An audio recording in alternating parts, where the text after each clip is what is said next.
Hello, hello, hello. Welcome back to the Whole Reffin' Show. This is Jamie Tucker and my co-host, Mike Orange. My good buddy Mike's back again with us, guys. Say hello to Mike. Well, he can't hear Hel- you, but hopefully you're saying hello. hel- Hello, everybody. That's right. Uh, so here we are on Friday, March 28th with another episode. It's been a couple weeks since we relaunched the Whole Reffin' Show and had two episodes come out back to back. But we're happy to be back again. And I guess we're going to jump right into some stuff. I haven't been keeping up with the newer wrestling news, guys. So Mike seems to keep up with all that. So we're going to let Mike jump in here and bring up some stuff that's currently going on, and we're going to talk about that to begin with. Okay, sounds good.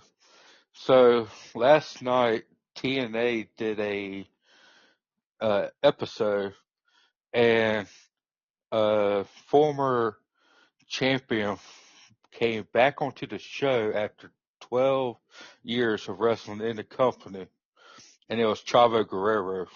Nice. And that match was awesome. They did it down there in El Paso, Texas. Man, that crowd was alive for that match. So who did Chavo work in this match last night on TNA? It was the Top Dollar from WWE. Uh, was it First Class, I think, Yeah. and Frankie Kazarian, Oh, and okay. then and Chavo had some kind of luchador tag team with him. Okay. And so it was a tag match. Yeah, a six-person tag. Nice. Okay. I have to catch that because I'm behind on that as well. Watching the current televisions week to week. That's really cool. Chavo is really cool to work with. One of my last matches with Chavo was in Huntsville, Alabama. It was on a live Nitro, and it was Chavo teaming with, oh man, Road Warrior Animal of all people. I know it's a weird combination, and they took on Conan and Billy Kidman.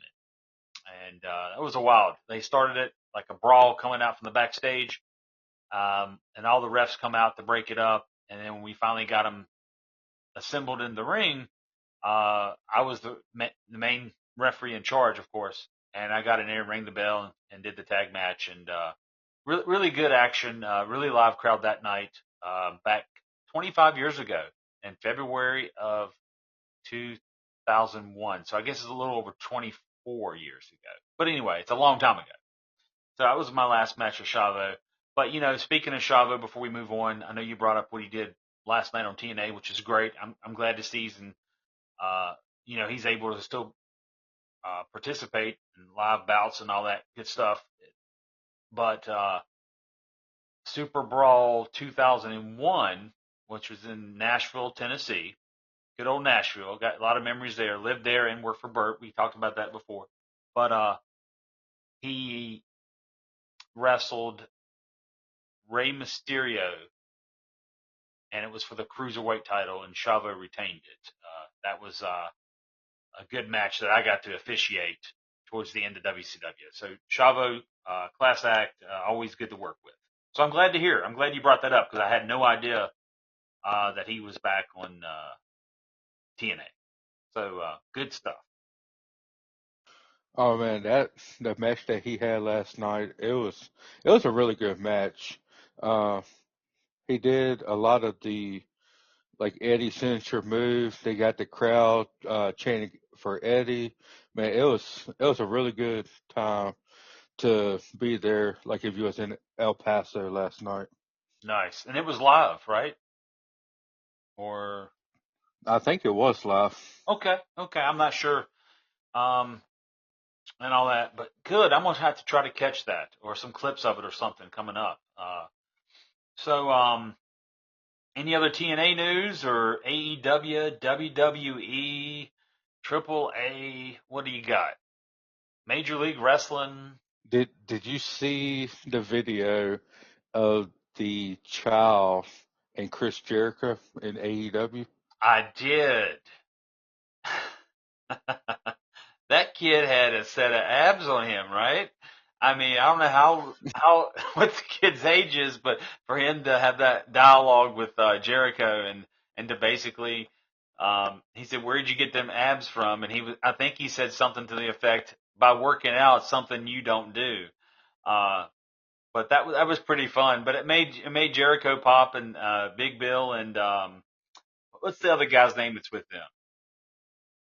Uh, I can't remember me him, neither but on top of my head, yeah, but they were all popping for it. yeah, I was too.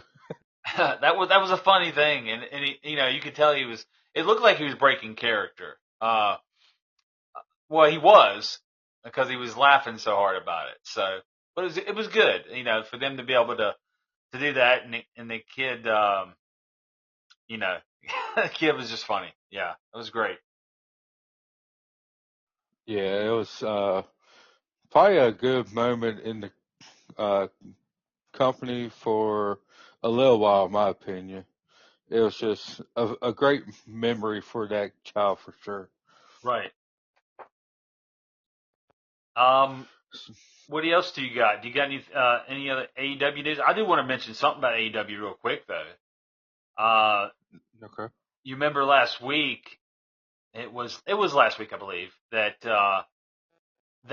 nail the board with all the nails in it went into Moxley's back from a suplex in his match, and dude, they were trying to pull it out of his back, and they finally got it out. It was an official, and Yeeler, is it Yeeler? Wheeler Yuta, is that his name? Yeah. Okay, I got it right. Good. I didn't mean to botch it at first, but but yeah, man, that was amazing to see. That's some crazy stuff. A lot of fans, uh, the ones that don't accept AEW's product from week to week, the ones that always have something bad to say about them, really went harsh on that. But my total opinion about that is it's the same theory as when the '90s was around and ECW came out, and you had all these crazy table spots and the tables being put on fire, right? And they were jumping from balconies and having these weird scaffold matches and people falling through like four tables to the floor. I mean, crazy stuff was happening back then. And then the Attitude Era came and just doing crazy stuff. So realistically, it's really not worse than what guys and generations before were doing, in a way. So, I can't say anything negative about the spot. I know I wouldn't have done it, and it looked very dangerous. So that's all I can say about it. Like I appreciate AEW and what they're doing and stuff, Yeah. but that move, I don't know. I think it's a little too risky. Like how he landed, it was kind of close to like the spine, just a little off, and it would have been pretty bad. Oh, it could. It could have been fatal, or it could at least been, uh, who knows, maybe hit something wrong in the back and become paralyzed. We don't know. But luckily he's fine, and he used to do these kind of matches with it was a group up in Philly called CZW, Combat Zone, and so he likes that style of wrestling, but it's not everybody's forte. It's not my first pick, but I'm an old school guy at heart, but good storytelling, and good psychology. But I do give my kudos. I mean, because for the guys that do it, they put their lives on the line to entertain the people that do enjoy to watch it. So I applaud them as well. May not be what I like, but I applaud it, and thank anybody that steps in that ring that puts on for us, because at any given time, anybody that gets in that ring, it doesn't matter, from the wrestlers to the referees to the cameramen with the risky moves that the guys are flying around. Anybody could get hurt at any given night, and just to see that no one got hurt in that, even though it looked risky, it's a blessing. So, but good stuff anyway. Regardless of what anybody thinks, it got people talking, regardless if it was good or bad. And you need good or bad to succeed when they're talking about you. But if you don't get no talk at all, that's when you got a problem. So I said that was still a good move for AEW, honestly. Yeah, for sure. And if we don't have any more AEW news right now, I don't know. Like Well, the only thing is, I can't wait for their show. I think Dynasty. yeah, It's a wrestler from used to be a TNA going to AEW called Speedball Mike Bailey. yes. He's actually going to be wrestling Kenny Omega, and I personally can't wait for that match. I think it's going to be a really good match for sure. Oh, absolutely. You know, I actually got to see Speedball Mike Bailey live at WrestleCade back when I made my appearance with the Omega Group, um, the 25-year anniversary with Matt Hardy and Thomas Simpson and everybody else involved, Ted Hobgood, Champagne. I can go on and on, but he was there. But I actually got to see him wrestle live the night before, which is the Saturday evening show that WrestleCade put on in Winston-Salem. And Speedball worked that night. He worked FTR's. Um, oh man, if I wasn't talking about it, I would say his name correctly. And I feel ashamed that it just popped out of my head when we were talking about it. The bald-headed guy, the bald-headed one. What's his name? Right off. I don't know, buddy. Oh man, Mike, really? Hold on a second here. FTR. I feel so bad, man. Dax. Yes, Dax. Oh man, I'm embarrassed by not remembering that. But Jesus Christ. Okay. Uh, so Dax and him had one hell of a damn match that night, as I almost say. And it was like TNA versus AEW, and but good match, good match. And hopefully I don't have many more brain farts like that because that was really bad. But anyway, All right. Speaking of bald people, yeah, uh, I'm one now. the WWE Hall of Fame, uh, they are actually doing a new wing. We talked about last time that they should do a WCW wing. Well, we're not getting that one, but we are getting a immortal moment, and it's actually apparently for a match, and it's actually WrestleMania 13. Bret Hart and Stone Cold Steve Austin going into the Hall of Fame for that match. Really? So you're telling Yes, me, let's see if I heard this correctly. You're telling me that they're putting Bret Hart versus Stone Cold Steve Austin's match from WrestleMania into the Hall of Fame. yes. Ah, man. See, that is awesome because we already know what I think about Bret Hart. He's one of my favorites of all time. The excellence of execution. The best there is, the best there was, and the best there ever will be, right? And then you put What? then you put Stone Cold in that. Man, that's pretty awesome Hall of Fame induction right there. Even though it's just a match, that is great. And that's actually a good move to put that match in there and to have both of them in attendance, hopefully, to accept that award. Um, because when them two were together, Steve Austin was good when he was just stunning Steve in WCW. I loved him then, but when he hit that peak as Stone Cold and he was in there with Bret Hart, and Bret Hart was in his peak, like the mid '90s, late '90s, um, they had some good stuff going on. That's great to hear. I did not know about that because I don't go online and read wrestling news anymore. I have almost cold turkeyed that for several years now, and then I don't watch every show week to week. I do catch shows, but they're not week to week. They're not where I can keep up with the storylines as well as I should. Um, but that's really good to hear. Cool stuff. What do you think about Oh, I think it's a good move, but it should have been a match that Stone Cold won because he is it? like the best. Well, Mike. You love Stone Cold, though. I mean, it's like Jerry Lawler is to me. Probably is the way you look at Stone Cold. Am I correct about this? What? Okay, I guess that answers it. I mean, They, yeah, I mean it's a good move. But personally, I think it's other matches that maybe could have went in before that one. Hmm. But it's still a good move. But they really need to get the guy that throws Stone Cold the beers into the Hall of Fame. Who was that? Was that a different person every show? No, when he was doing the full time, it was the same guy, but that guy was on point with the beer throwing. Yeah. Well, hey, that was a good gimmick, and you got to look back. I got to work with James Storm. He had the cowboy gimmick and got the beers out there. And when he came out with Robert Roode, he was beer money. And yeah, got a funny story about this too, about the beer, right?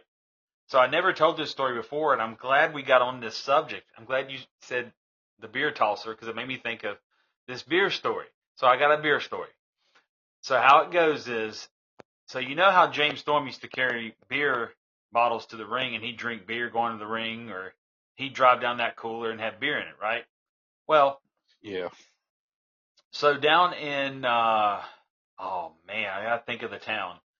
It was down in Louisiana, and I can't remember if it was Monroe, Louisiana, or Alexandria, but I do remember the TNA loop, and I know they had some beer back there for James to have for his match to take out. Well, someone drank James' beer, and this is okay. So Abyss actually drank James's beer backstage. It was a house show, and Jinx was the road agent, and Jinx got all hot wanting to know who drank the beer, and it came back that Abyss did it, and he was all hot about the beer being drank. But I thought that was a funny story because Abyss is a cool big guy, right? And the most kind-hearted guy Chris is that you ever meet.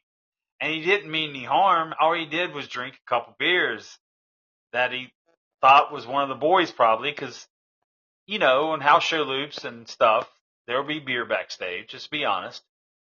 And he thought it was nothing unusual to drink the beer, but apparently it was the ring beer, we can call it.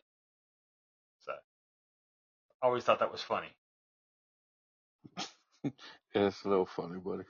It is. It is. It was a great story. Um, Another good story about beer.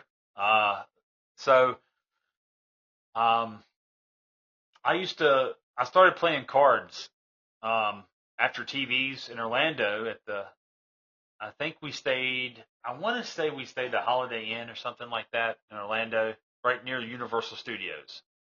And I would, 98, 99% of the time I'd room with Earl Hebner when I stayed over for TV that week. So we'd play cards, me, him, Tilly, and Bruno. Tilly and Bruno were Phi Delta Slam, a really good tag team, big boys, and was also security for um, Main Event Mafia, I believe, or something like that. But anyway, they were always a good tag team. Big boys could work, lived in Florida, and we played cards, the four of us, because they taught me how to play cards. I don't even remember what the game is now. But one night I'm racking up just beating them, and I don't know how to explain this because I really can't show you or anybody listening to this. But you know how somebody that's really excited gets their fist and they ball it up and they move their arm and go yeah, like they're real excited. I don't know. Yeah. Okay. Well, anyway, so I do that because I'm beating them, and we've already had a few beers and 3 sheets to the wind probably. And Tilly Tilly looks at me and goes, he says F you. I'm not gonna say the word on here, but he says F you. He says, Earl, you need to get hold of your boy over there showing off. And he really wasn't mad. It was just him picking at me. And then Earl he goes, well, F. Opie drink all the damn beer anyway. And they were blaming me for drinking all the beer, but anyway, uh, we had good times like that. They were all a good bunch of guys. And Tilly and Bruno, I haven't talked to Bruno in years, but Tilly and me are Facebook friends, and we occasionally have went back and forth over the years. But really good dudes down in Florida, and I enjoyed them, just them little moments like that, because a lot of the boys would come in the hotel after what they were doing. If they went out or ate or, came back, and they'd be coming in, and they'd stop and they'd sit down there with us and talk, and it'd just be everybody in the lobby, where you eat breakfast at in this hotel, just talking half the night away, and then, you know, stay up half the night, get up the next morning, um, shower, and go back to TV to work is basically how that week went every time almost. But that's moments like that you cherish, just building that camaraderie, you know, and having that friendships. And a lot of that you miss once it's all gone, when you're not traveling with it, not even working no more hardly, and that's all gone. You look back and go, man, I miss all this stuff because it was good times and cool times. But, that's what memories are for. Um, and if it's one thing I can tell people, is I did not take enough pictures. I did take some, but not nearly enough. So always remember to take your pictures. Great memories. So anyway, I ain't got no more beer stories right now. I'm sure it'll pop up later. But um, so do we have any more WWE or any kind of indie news that we should bring up? I do know. I don't think we talked about it last time, because the last time we were on here, um, that Homicide had his last match, and actually retiring right now because of a tumor. Am I correct about this story? Yeah, it had a cyst on his brain. Right. That's horrible news. D was always, because that's what we know. That's what we call him. But for the wrestling fans and listeners that didn't know, Homicide is what we referred to him to. So you know who we're talking about. Uh, really chill dude. And one of my first matches on TV the second night, after the pay-per-view, it was TV. It was him and Samoa Joe. And so, yeah, I remember that very, very well. So, but D was always a cool guy, sweet guy, nice guy. Um, but, maybe because me and him got along, but I never saw him have a word with anybody. So, really cool dude. I'm really sorry to hear that. And also, he won that tag match on the way out, didn't he? Yeah, he won. It was a outlaw wrestling event in Brooklyn, New York. He was teaming with Bull James, and they defeated Mike Santana and Alpha Jr. Alpha Jr. Yeah, I know Alpha from my Florida Championship Wrestling days down in Florida. So I do know Alpha from that. Cool stuff. That's good. I'm glad to hear he went out on a good note, and hopefully the situation will be good. And I think he made a comment weeks ago before he had his last match that uh, basically, in a nutshell, not really worded this way, but basically in a nutshell, um, that we'll hopefully be seeing him down the road, and hopefully that is true. It'd be nice to see him in the ring again, uh, and who knows, maybe on a national level. So good stuff. Hopefully he gets all that taken care of, and just sad news that he's going through that, but um, I'm sure he'll make it through it fine. So good. Um, we also had, now it may have been more than one. We did have an indie wrestler. His first name was Vince. Maybe you can help me out with that. And then we had another one happen just recently, another death. Is that correct? Yeah, the first one was Vince Steele, and he had a heart attack in the ring. Right. I I think it remember was a heart attack in the ring. The other one, I can't remember his name. I gotta try to look it up. that. Okay. But he had a heart attack too. Now, was that I know Vince, what was his name again? Vince Steele. Vince Steele. Now that was like New Jersey or something. Now was the other guy in the Northeast, or was he Southern, or do you know right off? He was in the Northeast somewhere, Pennsylvania, I think. Oh wow, both Northeast guys. Okay. Wow. We're sorry to hear that too. Did he die too? Yeah, they both did. Oh man. Okay. Well, I'm sorry to hear that. It's never good news, in general. Uh, but in the wrestling business, when you hear it, it's always like when they're young, it's like, man, way too soon. Um, that's sad to hear. All right. Yeah, I can't remember the other person, but Vince Steele, he was only 39 years old, Yep. and he passed away in the ring Right. with a heart attack. The other guy, he was kind of young too, but he passed away, I think, right after the match. Right. Wow. That's horrible. Man, I never like to hear the stories like this. Because I've had friends, uh, one die in the ring. Um, it's not good stuff. I'm sorry to hear that to the family and the fans and their friends. Never good news. Never good news. Um, so Mike, moving along here. Um, we get questions here for the podcast ever so often. Uh, so a question came in, and I don't have it right in front of me, but I did read it, and I'm just going to answer what they were asking.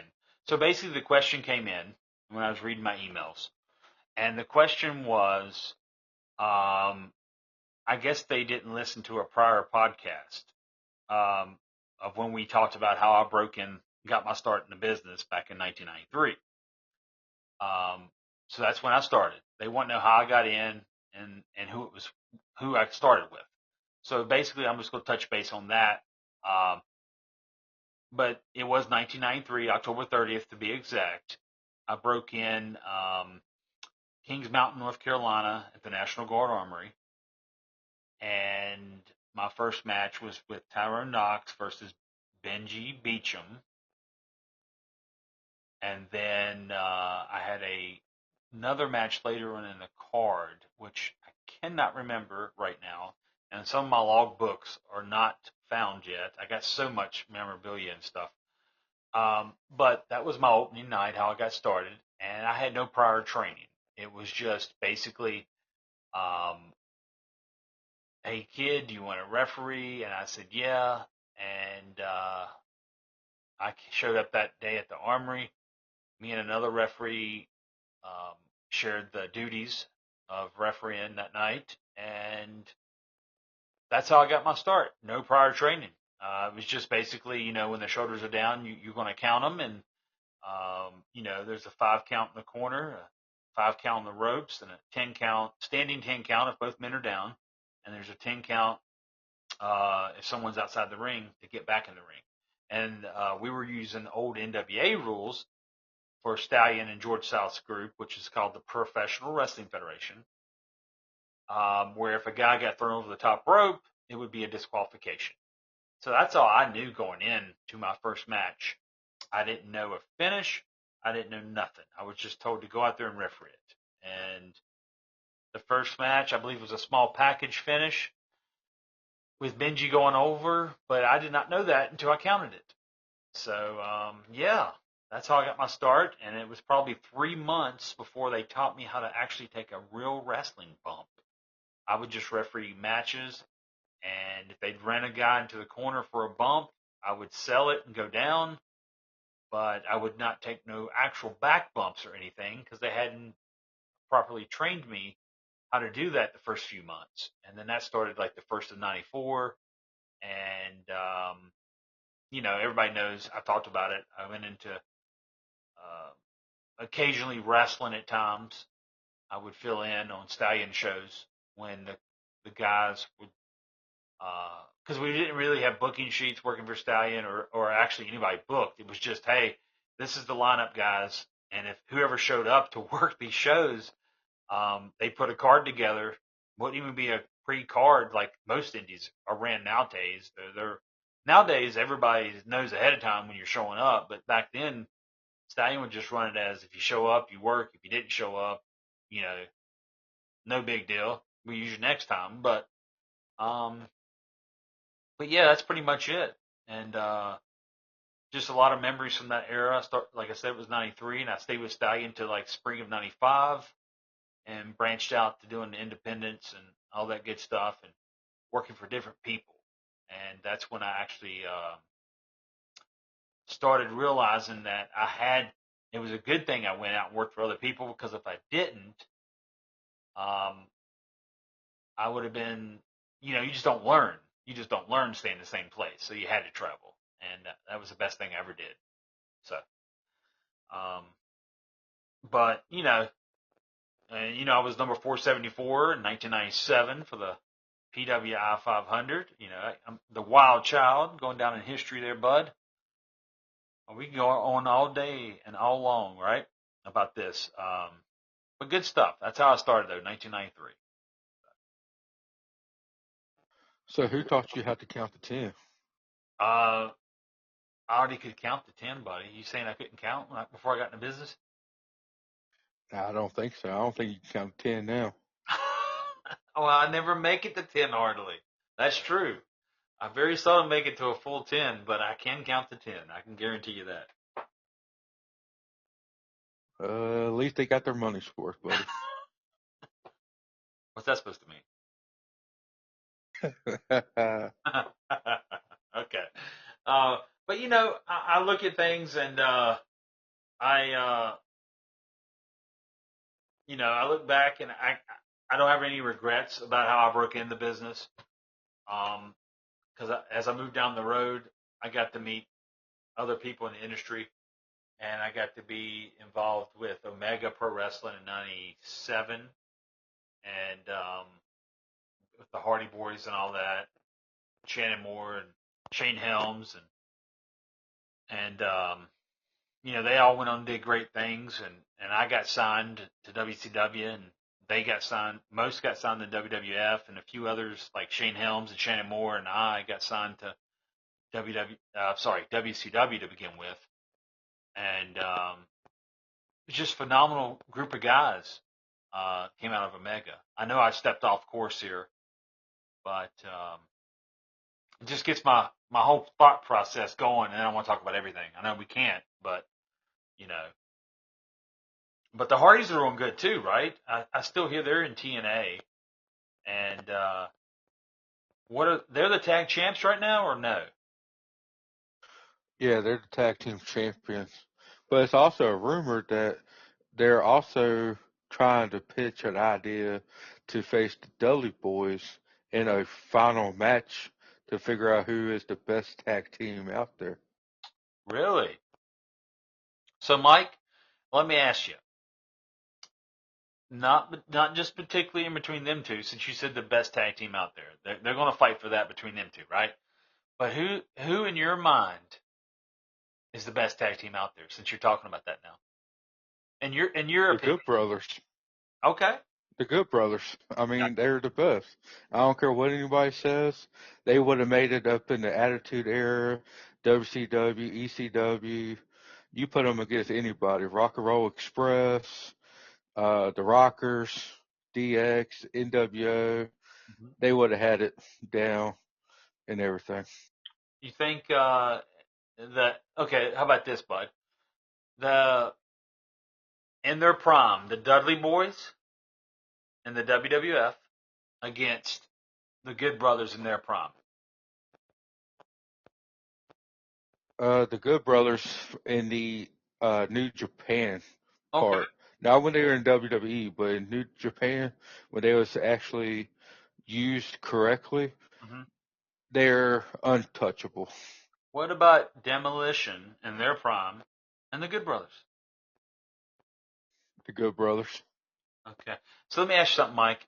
Every tag team I throw out here, is it going to be the Good Brothers to answer it every time? It probably will be.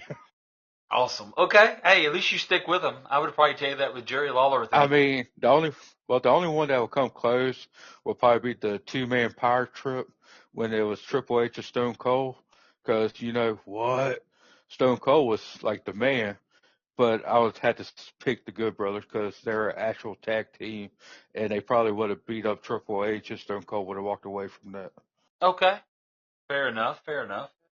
Um, I'm gonna be honest. When I get asked who the best tag teams are, or the best tag team, right?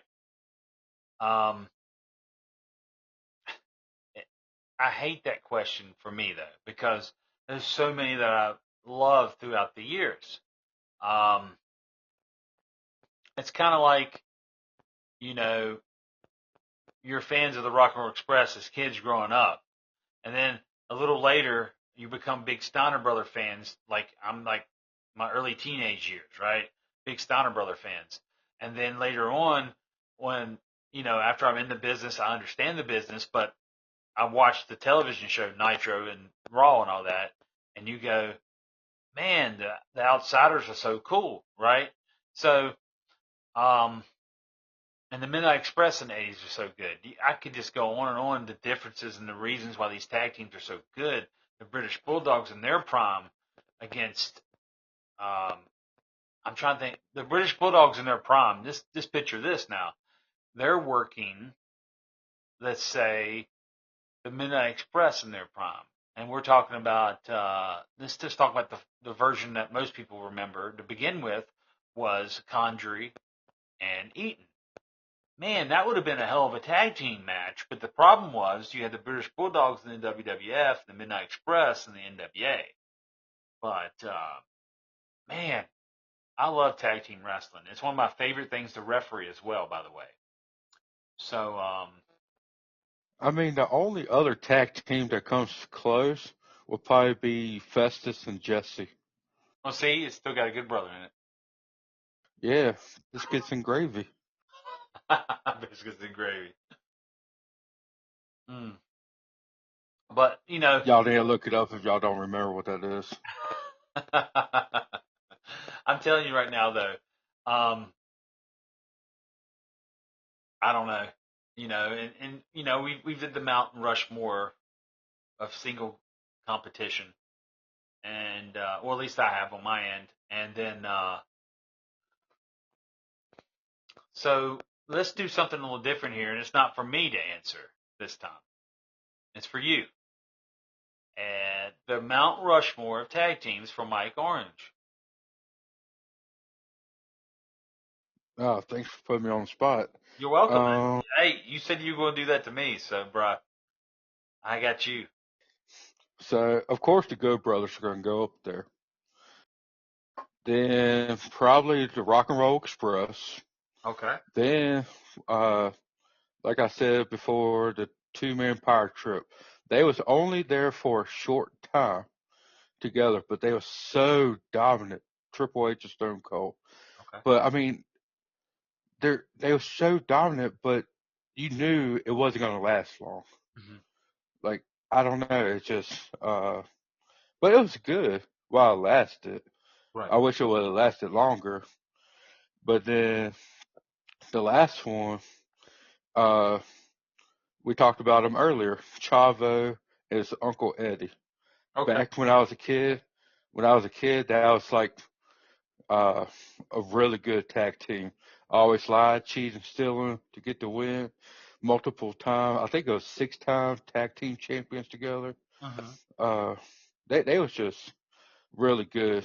Uh, I hate when they split them up because I don't think they ever really got back together on TV. But that was a good one. So I think I got like 4 from like different periods of time. So that should be good. Well, now that is good tag teams. But now let me throw this out there, and I'll give you my opinion after you give me yours. If you could see the British Bulldogs in their prime wrestling FTR in a match, who would take it if they both were in their primes? Man, that is tough. But I would probably say FTR only because British Bulldogs they was good, but uh, FTR they got that modern day wrestler, but they also got a lot of that old school attitude. Hmm. Uh, like if you're going to really build a tag team these days, it will be FTR because they're dominant, they are old school, but they also put a little new school flair into it. Right. So I think FTR will probably edge out a little bit on that. Okay. That's a fair assessment. I would probably go with the same tag team as you did, and only for the mere fact that FTR reminds me of a Tully Blanchard, Arn Anderson type tag team. The Brainbusters in the WWF era, right? Awesome. But they were good horsemen, but when they went to WWF and they got to beat the Hart Foundation and all these different teams and Demolition, and it just threw them over the top, in my opinion. And I would say FTR too because they remind me of them, and they also remind me of a Midnight Express version if we had a new Midnight Express in this era. So absolutely, FTR would be the winner. You're right. That's a good. We both answered right on that one, I believe. Um, but But it's another tag team. It's hard to pick a Mount Rushmore, it is. really, like you said last time. But it's one from 1992, Uh-huh. and they won the IWGP Tag Team Championship. Uh, I can't remember who they beat it for, but it was uh Big Bad and Dangerous, which is uh Van Vader Uh-huh. and Bam Bam Bigelow. Yes. Okay, I remember that. Yes. Good tag team. But I'm a fan of Vader anyway. Oh I'll yeah, but I like Bam Bam too. I mean, they was both really good. Yeah. Well, I got to actually work with Bam Bam Bigelow in WCW, but I never had a chance to work with Vader. I got to meet Vader when I was like 13 years old backstage at the Norfolk Scope at Starrcade 91. I met him, Arn Anderson, Bobby Eaton, Rip Rogers, and a couple others, Larry Zbyszko. But, I was a 13-year-old kid and was just lucky enough to be backstage. And my career started a couple years later in 1993, but at 15.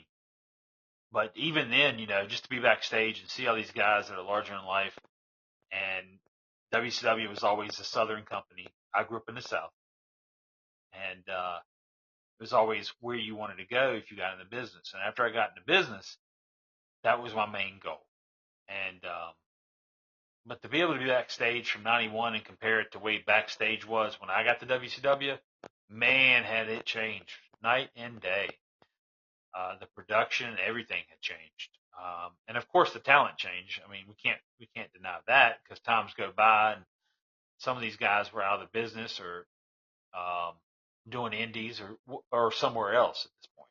But um, man, it was just so awesome to meet guys like that.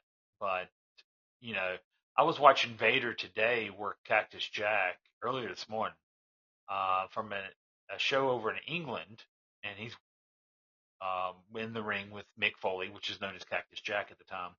And I was watching that, going, man, the Cactus Jack matches with Big Van Vader was second to none. And they had so many contests. I even seen some of these live as a kid down in the Carolinas when I go to the shows. But you'd look at that and you compare it to the stuff later on in their career, and you go, everybody talks so much about how Mick Foley um, was so great in the Attitude Era, but you got to look back at his earlier stuff in WCW and really appreciate that. And then you'd be like, wow, I didn't know he was having these you know great matches way before a lot of people saw him in the WWF and the Attitude Era. And if they didn't know he was in WCW, you really missed out. I mean, 100% missed out.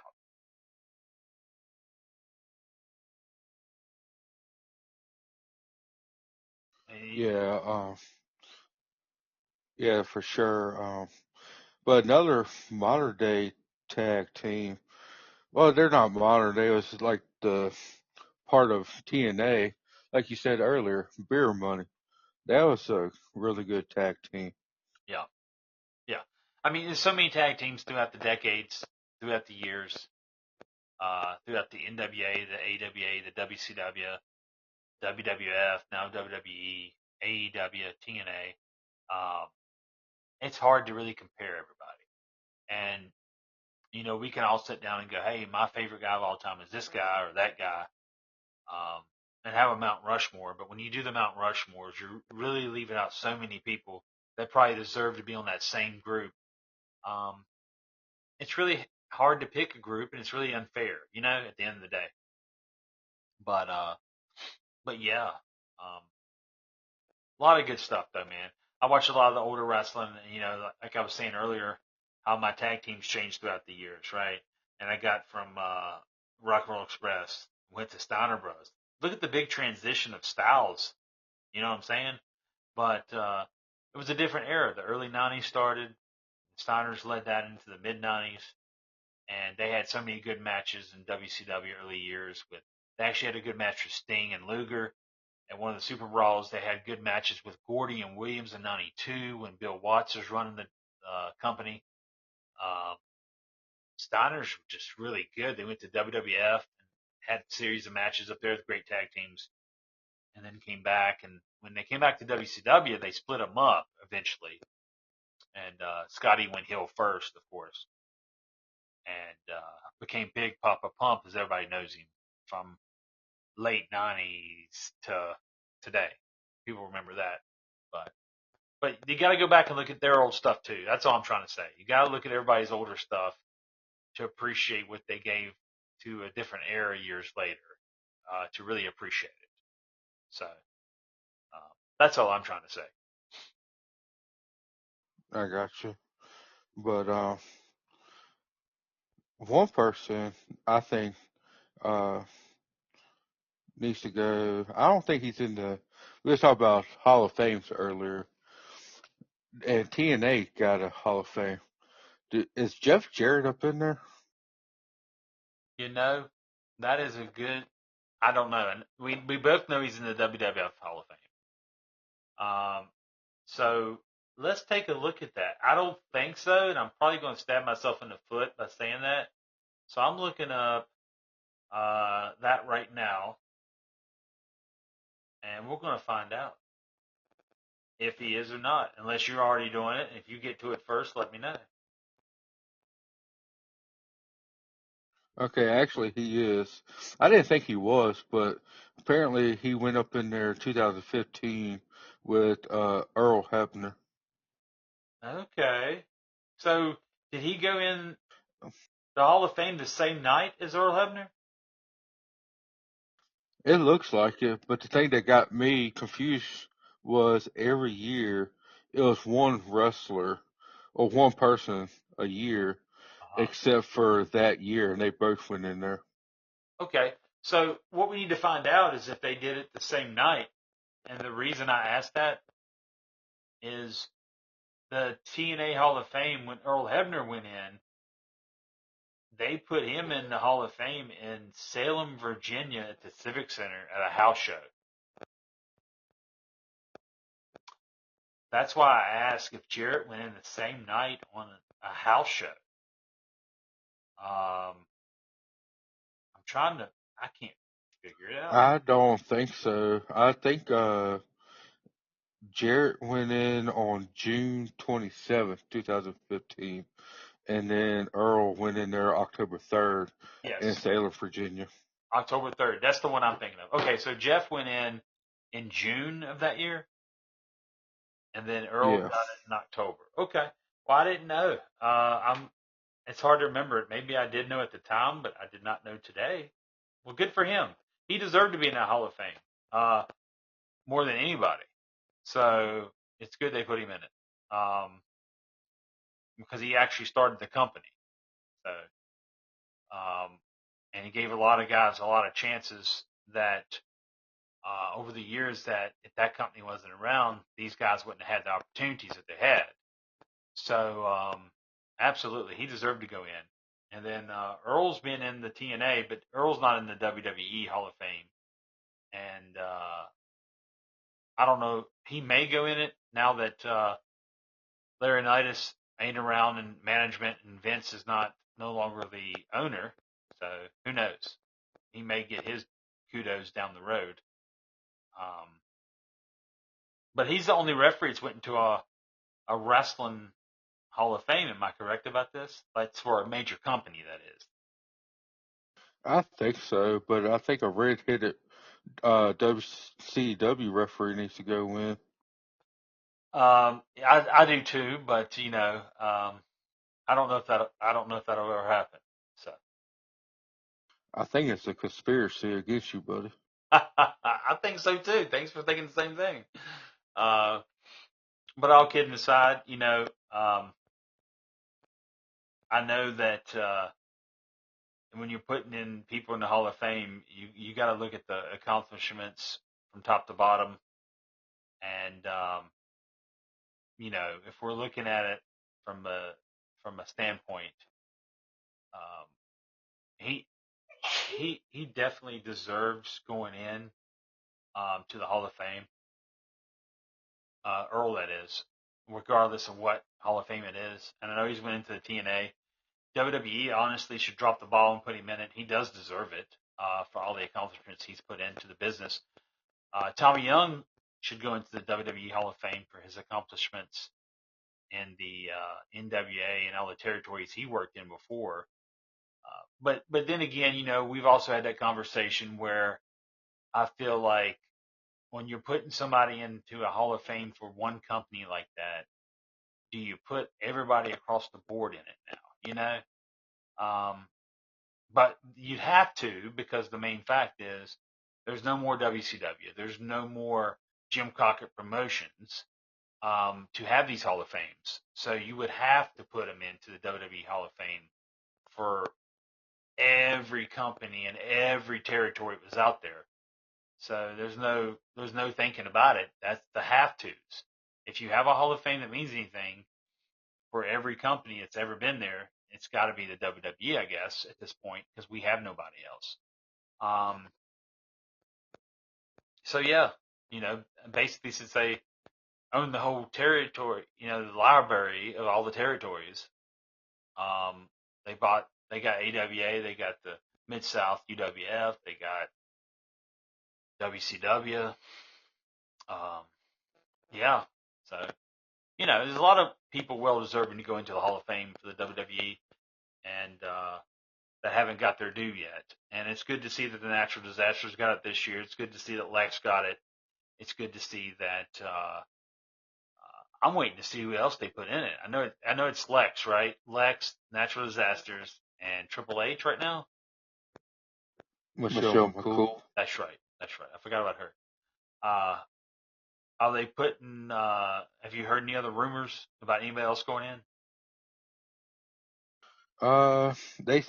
It's a rumor, maybe Ken Shamrock.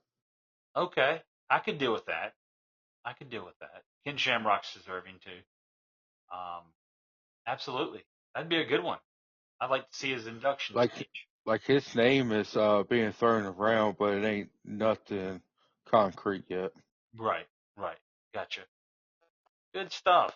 Well, another thing that's good stuff, Mike, that the people may have forgot about is the revolution. And we're not talking about just any revolution. We're talking about Cowboy Revolution. Cowboy Revolution Apparel Company at cowboyrevolution.com. When you go to checkout, guys, remember, use code JamieT123. Save that 15% off today. Get you a hoodie. I know it's getting ready to get hot, but man, I got a stylish hoodie I love to wear when it's a little cooler in the mornings. Get you a hat. Get you a t-shirt. Just support the military and the veterans. Go do it today. Checkout is 15% off with Jamie T123 at cowboyrevolution.com. Sounds good. And you know what else is good? A protein bar, but not just any protein bar, a David protein bar. And they got all different types of flavor. Chocolate chip cookie dough, peanut butter chocolate chunk, fudge brownie, salted peanut butter, cake batter, and my all-time favorite, blueberry pie. They got 28 grams of protein, 150 calories, and zero sugar. That does sound good. Man, I may have to go to the cupboard here in a minute and grab me one. Which one's your favorite again? Well, cake batter. Yeah. But if you don't want to just get a lot of, try a big pack of them, they got a variety pack, and you get one of each for the low price of $25. There you go, guys. You can't beat it. Now remember, when you check out, this is what you need to do. So you go to davidprotein.com/JamieT. When you go to that site, you'll save the savings. Do it now. Well, don't do it now. Do it after you listen to the podcast. I want you to make sure you listen to it first. But then go get your protein bars and go get you something from Cowboy Revolution, and you just be set. You just be set. Get you some protein bars, some wear there. I'm telling you, you cannot go wrong. So do it today. Do it right after this. So Mike, so so do we have anything else that's in the wrestling world to touch on before we conclude this episode? Yes, it is an independent show tomorrow night in Clayton, North Carolina. That is right. It is. It's at Clayton Fitness Center down in Clayton, North Carolina. North Carolina Wrestling Association. It's the Ivan Koloff Memorial Tag Tournament. There'll be several teams in this tournament. One tag team in the tournament is Ricky Morton with his son, Kerry Morton. You will also have in the tournament Shanghai Pierce from WCW fame, teaming with the Barbarian from NWA, WCW, WWF. We can go on and on about his career. You also have C.W. Anderson teaming with Brock Anderson, the son of Arn Anderson. That's three of the tag teams in it. Shane Douglas will be on the card making an appearance. You also have Tugboat making an appearance. The Quebecer, the Mountie is what you guys know him as before he became a Quebecer. The Mountie from WWF will be there.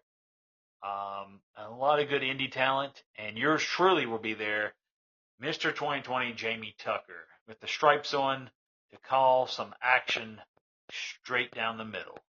You can't go wrong. Come on out. The only thing left are general admission tickets, from what I hear. They're only $10. All the special upfront seating is sold out. So, guys, you don't want to miss it. Last time we were there in October, it was wall to wall. People in there. You couldn't fit no one else in there. You could barely even move.